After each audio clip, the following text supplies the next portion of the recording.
사도 바울은 지금 에베소 교회 성도들을 향해 이 편지를 보내고 있을 때 그는 감옥에 갇힌 상태이고요. 아마도 사도 바울은 자신의 곁을 지키고 있는 로마 군인의 모습을 늘 자기 눈으로 보았을 겁니다. 그리고 로마 군인이 하고 있는 그 무장된 모습을 보고 그 모습이야말로 그리스도인의 참된 모습이다라고 영감을 얻은 것 같고요. 그 로마 군인의 모습을 보면서 마땅한 그리스도인의 삶의 모습이 이러해야 한다고 또 성도들과 교회를 향해 권면의 말을 주고 있습니다. 우리 지난주에는 진리로 허리띠를 띠고 또 의의 흉배, 호심경을 붙이고 또 평안을 준비한 것으로 신을 신으라는 말씀을 함께 나눴고요. 자, 오늘은 믿음의 방패와 구원의 투구와 성령의 검과 기도에 관한 이야기들을 여러분과 함께 나누도록 하겠습니다. 오늘 말씀을 통해서도 하나님이 주시는 힘과 능력으로 충만해지는 은혜가 있으시기를 예수님의 이름으로 축원합니다. 자, 우리 16절을 보겠습니다. 16절을 보면 모든 것 위에 믿음의 방패를 가지고 이로써 능히 악한 자의 모든 불화살을 소멸하고 했습니다. 예. 자, 사도 바울은 믿음의 방패를 굳게 들어야 한다고 말합니다. 자, 우리 성도님들 한 번쯤 뭐 옛날 영화, 전쟁 영화 같은 거 이렇게 보시면 그 고대 로마의 군인들이 들었던 방패를 어렴풋이 이렇게 짐작해 보실 수 있을 것 같아요. 그러니까 이 지금 사도 바울이 얘기하는 이 방패가 어떤 방패냐면, 그러니까 사람 한 가슴 높이 되는 정도의 크기의 한 이렇게 직사각형 모양으로 된 큰 방패를 이야기하는 겁니다. 자, 이 방패를 스쿠둠이라고 이제 불렀다고 하는데요. 실제로 이 방패의 그 길이가 한 120cm 정도 되는 그런 방패로서 부대 전체를 방어하기에도 용이한 아주 좋은 방어용 도구였다고 합니다. 그리고 이 방패를 이렇게 서로 이따가도 잠깐 얘기할 건데요. 서로 이렇게 연결해서 붙여가지고 우리 부대 전체를 방어하는 그런 용도로 사용하기도 했다고 합니다. 특별히 이 방패에다가 그 로마의 군인들이 이렇게 물을 먹이고 방패를 들고 전장에 나갔다고 하거든요. 왜 그러냐면 화공이라고 하죠. 그러니까 불화살을 쏘는 공격에 이 방패를 가지고 막기 위해서 이 불화살의 공격을 대비해서 그 방패에 물을 먹이는 그런 일들도 로마의 군인들이 했다고 합니다. 자, 마귀는 신자들의 마음에 끊임없이 불화살을 날립니다. 그러니까 우리의 마음을 송두리째 태워서 없애버릴 수 있는 강력한 유혹들을 많이 우리에게 날려보낸다는 거죠.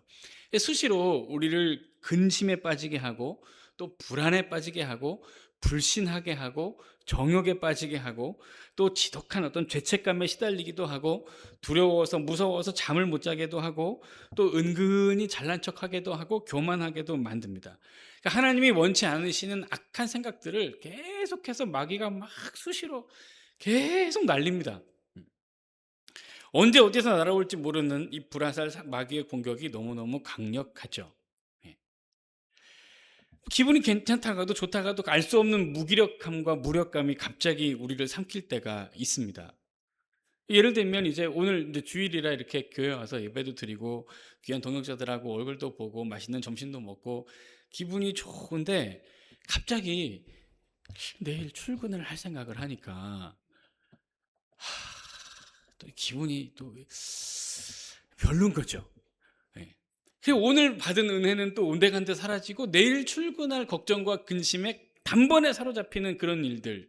그래서 우리 안에 있는 기쁨과 평안과 만족이 한 번에 사라지는 이런 일들을 우리가 수시로 경험하면서 살아가고 있습니다. 그러니까 이렇게 마귀가 수시로 우리 속에 있는 모든 것들을 다 소멸할 수 있을 만한 불화살을 계속 던지는 겁니다. 그러니까 이 마귀의 공격을 막아내기 위해서 강력한 뭔가가 필요한데 그 마귀의 공격을 막기 위해 방패로 삼을 수 있는 믿음이 필요하다는 것입니다.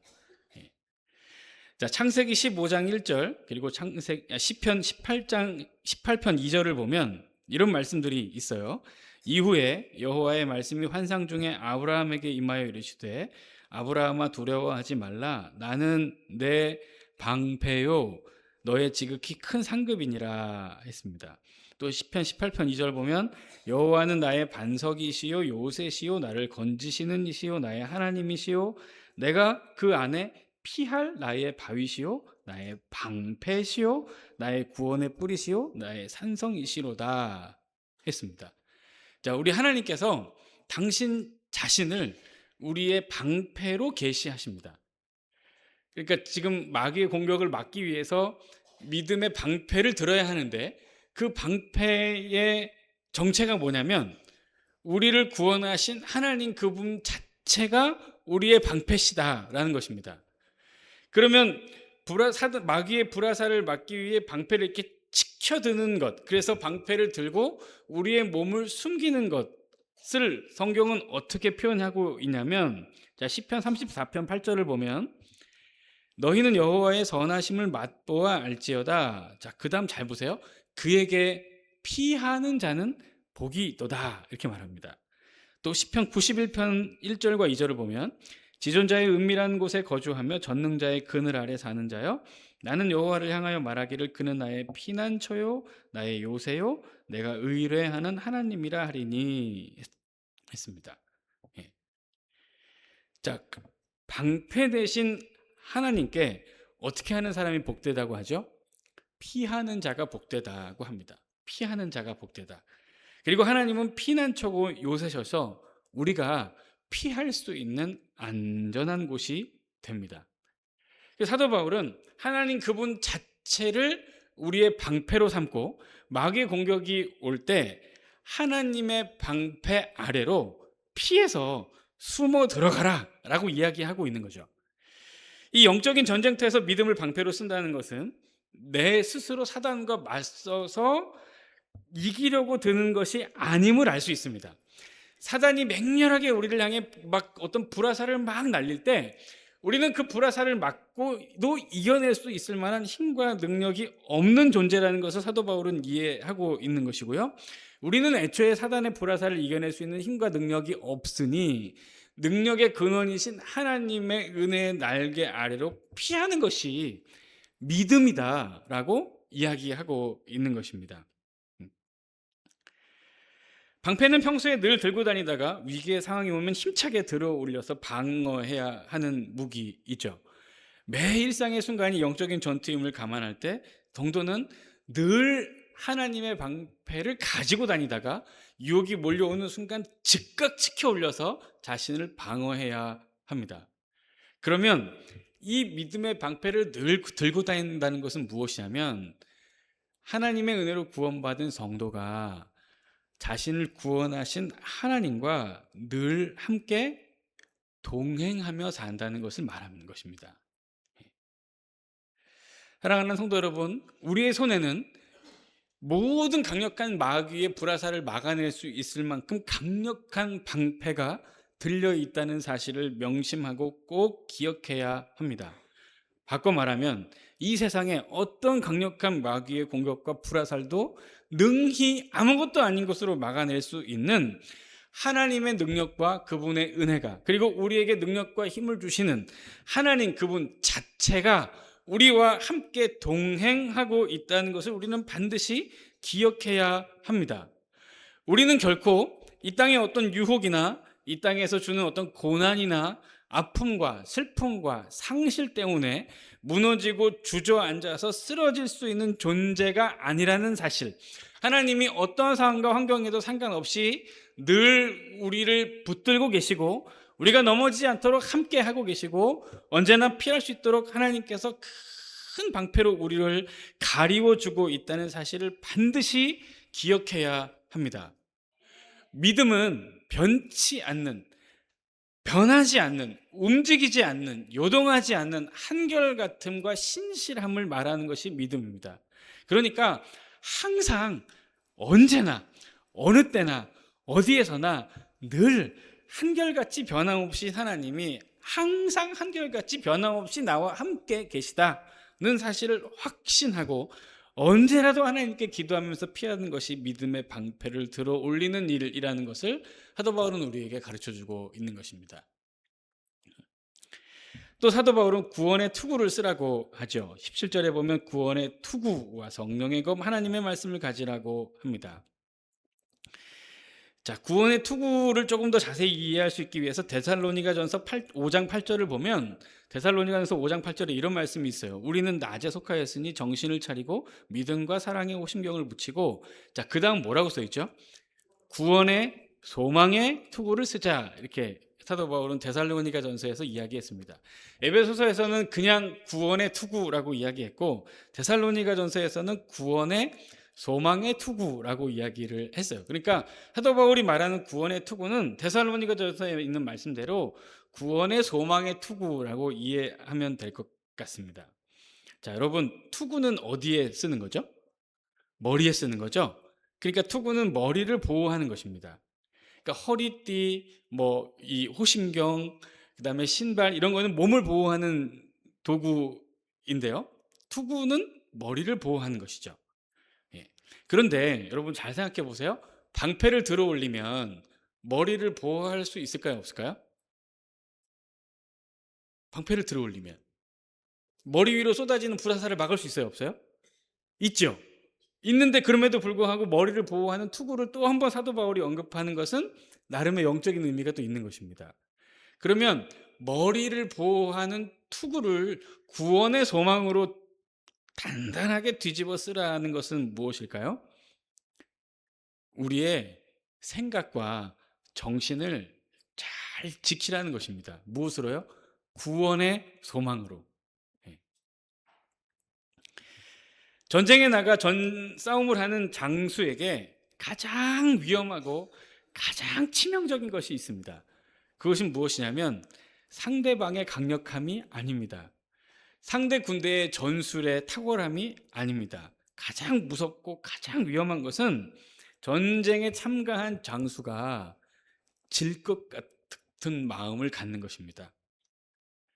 전장에 뛰어들었는데 전신갑주를 다 착용하고 상대와 마주하기 위해 전장에 나가 섰는데 마음이 불안한 거예요.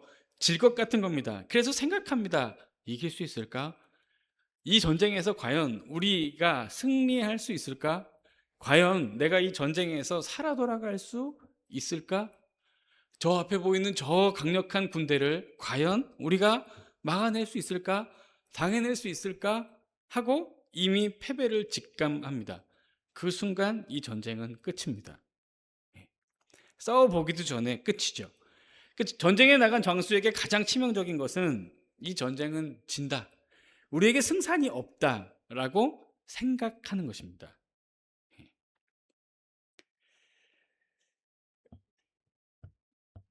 여러분 잘 한번 생각해 보세요. 우리가 하나님 아버지의 은혜로 구원을 받았습니다. 그래서 우리가 하나님의 자녀가 되었어요. 그러면 우리 아버지는 하나님이시죠? 그럼 하나님은 어떤 분이십니까? 온 우주 만물을 창조하시고 모든 나라 모든 권세를 당신의 뜻과 섭리대로 움직이시고 통치하시고 온 세상의 부귀와 영화와 모든 권세와 권력의 주인이 우리 하나님이세요. 맞죠? 그 하나님이 우리의 누구시라고요? 아버지. 그 하나님이, 온 세상의 주인이 우리의 아버지가 되십니다. 그러면 잘 생각해 보세요. 겁날 게 있어요, 없어요? 아니, 그냥 한번 생각해 보세요. 온 천지 만물의 주인인 하나님이 우리 아버지예요. 온 세상에 어떤 능력도 비교할 수 없는 온 천지 만물의 창조자가 우리 아버지시라고요. 그리고 나는 그 아들이고 그 딸이에요. 그 자녀예요. 그러면 하나님 아버지가 내 아버지니까 이 세상에 겁날 게 있을까요? 없을까요? 없죠? 언뜻 생각해도 그렇죠? 맞죠? 이게 구원의 소망이에요. 우리 하나님 아버지께서 우리를 구원하셨습니다. 어떤 마귀의 권세와 어떤 세상의 유혹이 감히 하나님의 손길에서 우리를 끊어놓겠습니까? 어떤 이 세상의 강력한 권세가 하나님 아버지의 손에서 우리를 빼앗아 가겠습니까? 그럴 수가 없습니다. 이 세상에 어떤 고난이라 한들, 이 세상에 어떤 아픔이 우리에게 온다고 한들 하나님의 은혜와 사랑에서 우리가 떨어져 나갈 수가 있겠습니까? 절대로 그럴 수 없습니다. 아무리 큰 고난이 와도, 아무리 큰 유혹이 다가와도 우리는 절대 하나님의 손길에서 벗어날 수가 없고 떨어져 나갈 수가 없어요. 그런데 우리의 믿음이 연약하다 보니까 가끔씩 큰 고난을 만나고 속절없이 이렇게 막 아픔들을 경험하게 되면 우리는 생각합니다. 하나님이 안 계신가? 내가 믿었던 하나님은 어디 계신가? 과연 우리 하나님께서 나를 도우시는 분이 맞기는 맞는가? 내가 여전히 하나님의 은혜 아래 있기는 있는가? 진짜 하나님이 내가 기도를 하면 들어주시는 분이시기는 한가? 나의 기도가 응답될 만한 성질의 것인가? 하고 끊임없이 이 전쟁에서 과연 이길 수 있을까? 이 싸움에서 과연 승리할 수 있을까? 내가 과연 이 전쟁터에서 살아 돌아갈 수 있을까? 라고 염려하고 이미 마음으로 주저앉아 있는 군인처럼 이미 패배감을 경험할 수 있는 위험성이 우리 성도들에게 늘 존재하고 있습니다. 이 생각을 하는 순간 마귀가 무조건 이기는 거예요. 전에도 이야기했지만 마귀는 스스로 힘과 능력이 출중해서 하나님이 붙잡고 계신 그 손을, 그러니까 하나님의 손을 펴서 우리를 끄집어내지는 절대 못합니다. 마귀가 아무리 능력 있고 힘이 있어도 감히 하나님의 손길에 직접 대적할 수는 없죠. 다만 우리로 하여금 하나님의 품에서 뛰쳐나가게 만들 수는 있습니다. 그래서 끊임없이 불화살을 날리고 끊임없이 참소하는 거예요. 그리고 그 마귀의 관계에 속절없이 당하는 순간 하나님의 은혜의 손길을 우리 스스로 풀고 뛰쳐나가 버리는 겁니다. 그러니까 구원의 확신, 나는 누가 뭐래도 하나님의 존귀한 자녀요, 우리 아버지 하나님께서 아들의 피값을 주고 구원한 존귀한 하나님의 아들이며 딸이라는 것, 그리고 그 하나님이 지금도 나와 함께 계시고 앞으로 영원토록 함께 하실 것이고 이 세상이 끝날 때까지, 아니 이 세상이 끝난 이후에도 영원의 세월을 영원한 천국에서 주님과 함께 살 것이라는 구원의 확신이 우리 머릿속에서 떠나지 말아야 합니다. 그 구원의 소망의 확신으로 구원의 투구를 쓰고 우리의 생각과 우리의 정신을 잘 지키라고, 정신 똑바로 차리고 살라고 구원의 투구를 쓰라는 권면을 사도 바울은 우리에게 하고 있는 것입니다. 자, 하나님의 전신갑주 중에 이제 마지막으로 사도 바울은 이것을 언급하는데요, 유일한 공격 무기입니다. 이제까지 언급한 것들은 다 수비용, 방어용 도구들이었어요. 자, 지금 이야기하는 것은 공격용 무기입니다. 무엇이냐면 성령의 검, 곧 하나님의 말씀입니다. 성령의 검. 여기 이제 검이라고 번역된 단어는 어떤 검이냐면 이렇게 일본 사무라이라고 하죠. 그 사람들이 쓰는 이렇게 긴 칼 있죠. 이렇게 막 꺼내기도 어려운 그런 긴 칼을 얘기하는 게 아니고요. 그 칼날이 짧은 단검을 얘기합니다. 그러니까 이 가슴에 품고 다니면서 짧은 근접거리에서 공격할 수 있는 그 무기, 단검을 이야기하는 거예요. 자, 12절에 우리의 씨름은 혈과 육을 상대하는 것이 아니라고 했습니다. 그러니까 사도 바울은 영적인 이 전쟁을 씨름이라고 빗대면서 이야기했죠. 몸과 몸을 맞닿아서 서로 부둥켜 안고 몸을 넘어뜨리는 그 싸움이 영적인 전쟁이라고 했으니까 가까운 근접거리에서 효과적으로 상대를 공격할 수 있는 단검으로 하나님의 말씀을 언급하는 것은 참으로 적절합니다. 하나님의 말씀은 방어용, 수비용 무기가 아닙니다. 사단의 강력한 불화살을 막아내는 무기가 아니라 불화살을 쏘아대는 마귀 자체를 소멸시킬 수 있는 강력한 공격용 무기가 하나님의 말씀입니다. 사단이 끊임없이 우리를 유혹하고 끊임없이 우리에게 어떤 죄책감을 심고 우리를 악한 생각에 계속 빠지게 만들 때 우리는 하나님 앞에 믿음으로, 소망으로, 평안으로 그 공격을 이렇게 막아낼 수 있습니다. 피할 수 있죠. 정말 결정적인 것은 무엇이냐면 이 마귀의 공격의 순간에 도리어 하나님의 말씀을 마귀에게 화살처럼 확 날리면 그 순간 그 화살들을 날리는 마귀의 권세는 완벽하게 소멸됩니다. 단순히 막을 수 있는 정도가 아닙니다. 마귀 자체를 소멸시킬 수 있습니다. 사랑하는 성도 여러분, 이 성령의 검, 하나님의 말씀은 단검입니다. 단검. 한 방에 찔러서 적의 생명을 해할 수 있는 강력한 무기예요. 그래서 사도 바울이 말하는 이 말씀, 성령의 검, 하나님의 이 말씀은 이 성경책 전체, 이 하나님의 말씀을 가리키는 것이기도 하지만, 우리 성도들은 한 분 한 분이 지금 이 말씀을 받으실 때는 어떻게 받으셔야 되냐면, 진짜 사단의 공격이 나한테 몰려왔을 때, 내가 유혹을 받을 때, 혹은 내가 낙심이 될 때, 내가 근심이 몰려올 때, 정말 정신이 번쩍 들 만한 정확한 말씀 한 구절을 이야기하는 것입니다. 저도 가끔씩 마음이 이렇게 힘들 때가 있습니다. 슬퍼질 때가 있고, 와, 참 염려가 된다 하고 마음이 이렇게 어려울 때가 있어요. 그럴 때마다 우리 아내가 옆에서 꼭 이런 얘기를 해요. 여보, 받은 말씀이 있잖아. 이사야 몇 장 몇 절 있습니다. 아니, 그 말씀 붙들고 지금 여기까지 온 거 아니야?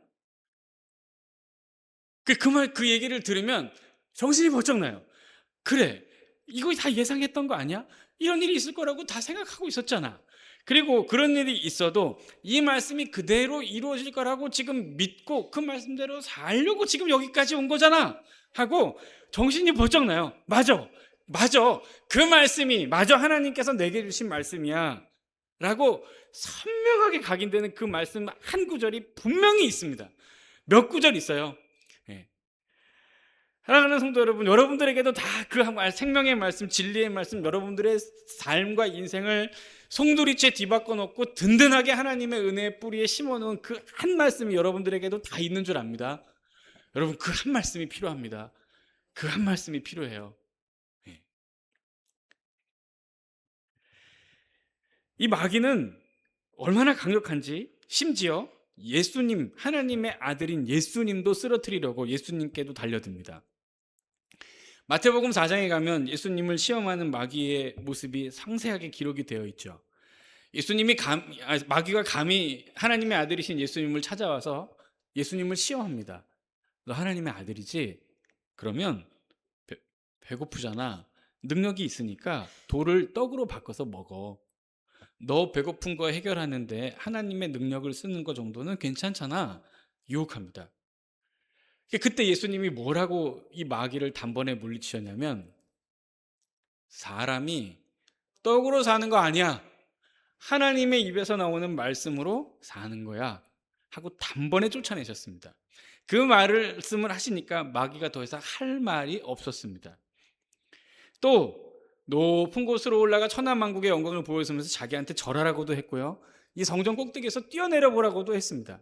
그때마다 예수님은 주 너의 하나님을 경외하라는 하나님의 말씀을 알지 못하느냐고 계속해서 마귀를 꾸짖었습니다. 예수님이 하신 이 모든 말씀들은 예수님이 그냥 즉석에서 만들어내신 말씀이 아니에요. 다 어디 있는 거냐면 구약성경, 특별히 신명기에 정확하게 기록되어 있는 말씀들입니다. 그러니까 예수님도 꾸준히 하나님의 말씀을 늘 묵상하면서 하루하루 자신에게 주시는 그 하나님의 말씀을 기억하면서 삶에 계속 각인시켜 놓았음을 우리는 알 수 있죠. 그리고 정말 사단의 결정적인 유혹이 왔을 때 그 순간 그 시점에 딱 어울리는 그 말씀을 하나님이 생각나게 해주셨고, 그 말씀을 정확하게 사단에게 다시 날려보냄으로써 마치 단검으로 상대를 찌르듯 정확하게 그 시험의 의도를 간파하고 그 시험을 하는 마귀에게 정확한 하나님의 말씀을 전달함으로써 마귀가 더 이상 시험하지 못하도록 마귀를 소멸시켜버리셨습니다.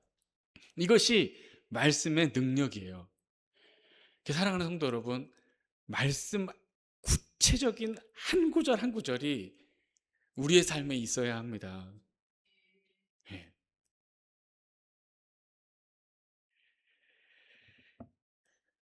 하나님의 말씀은 마귀를 찔러서 소멸시킬 수 있는 날카로운 검이라고 했습니다. 여러분, 칼은 날카로워야죠. 그렇죠? 예. 여러분들 주방에서 요리하실 때 쓰는 여러분들 집에 있는 그 부엌 칼은 날카롭게 잘 드는 칼입니까? 칼은 날카로워야죠. 언제든지 꺼내서 쓰면 다 쓸려 나갈 만큼 날카롭게 날이 잘 갈려 있어야 칼 아닙니까? 그렇죠? 네. 그러면 그 칼은 언제 갈아야 하죠? 무뎌지면 그때 갈아야 되나요? 아, 이거 안 되겠다. 이제 못 쓰겠네 하고 그때 물론 그때 갈아도 되죠. 그러나 그때 갈면 늦죠. 그럼 언제 갈아야죠? 늘 갈아야죠. 늘 갈아야죠. 항상 갈아놔야죠. 늘 날카로운 상태를 유지하고 있어야 합니다. 항상.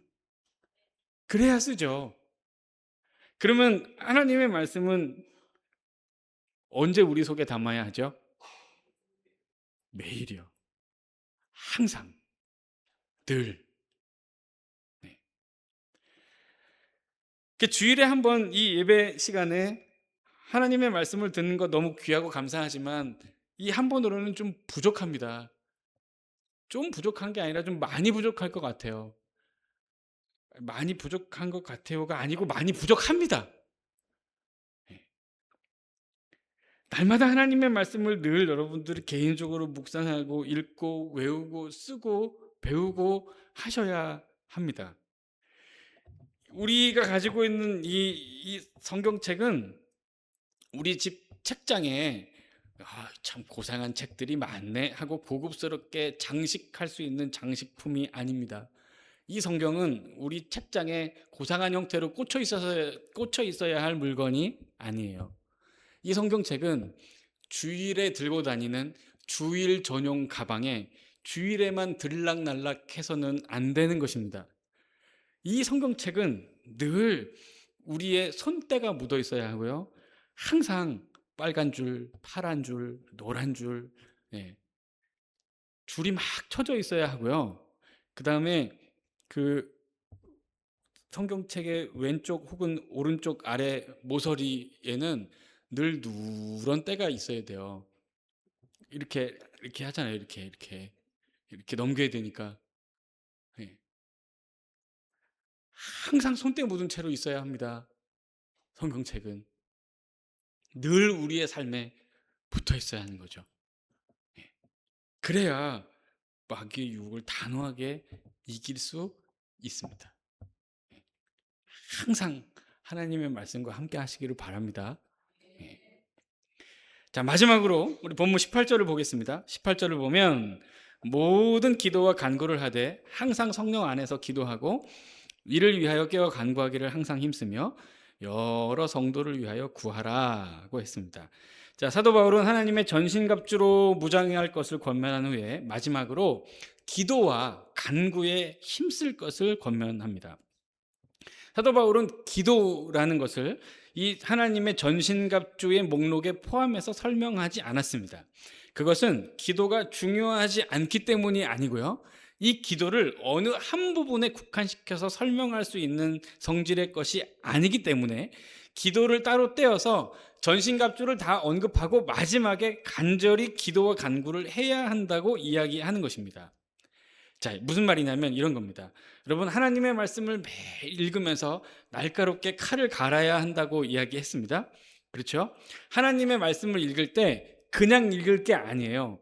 기도하면서 읽어야 합니다. 저도 하나님의 말씀을 전하는 지금 설교를 하고 있죠. 그냥 하면 아무 의미가 없고 아무 유익이 없을 수 있어요. 저도 설교를 준비하는 것만큼이나 가장 신경 써서 하는 일이 뭐냐면 이 설교가 진짜 설교가 될 수 있게 기도하는 일입니다. 이 예배 시간에 전하는 하나님의 말씀이 진짜 나에게 주신 하나님의 말씀으로 저와 성도님들 한 분 한 분의 삶에 그 심령에 파고 들어갈 수 있도록 하나님이 역사해 주시기를 간절히 기도하면서 칼을 가는 심정으로 간절히 기도하면서 설교를 준비해야 비로소 그 말씀이 능력 있게 선포되는 거죠. 여러분들 하루하루 성경을 읽을 때도 마찬가지입니다. 하나님, 오늘 내가 이 하루를 능히 승리하며 살아낼 수 있게 꼭 오늘 하루를 살아갈 수 있도록 하나님께서 힘을 주시는 그 진리의 한 말씀을 내게 꼭 허락해 주시기를 간절히 기도합니다 하고 기도하면서 성경을 읽는 겁니다. 그리고 기도하면서 성경을 읽고 나서도 또 기도합니다. 하나님, 오늘 내가 하나님의 말씀을 읽었는데 하나님께서 이러이러한 말씀을 나에게 깨달음으로 주셨는데 이 하나님의 말씀을 진짜 내 삶으로 지키고 순종하면서 살아갈 수 있도록 또 나를 도와주시기를 원합니다 하고 기도해야 우리가 묵상한 하나님의 말씀이 진짜 우리의 삶의 능력이 되는 것입니다. 유혹이 올 때, 사단이 불화살을 날릴 때 믿음의 방패를 들고 피해야 한다고 했죠. 여러분, 하나님의 은혜의 손길 아래로 피하는 것이 무엇입니까? 기도하는 거예요. 다른 것이 아닙니다. 마음이 근심이 오고 불안이 오고 염려가 오고 나를 낙심하게 할 때 어떻게 하나님께 피하겠습니까? 기도하는 거죠. 하나님, 스물스물 마음이 무서워집니다. 불안해집니다. 염려가 옵니다.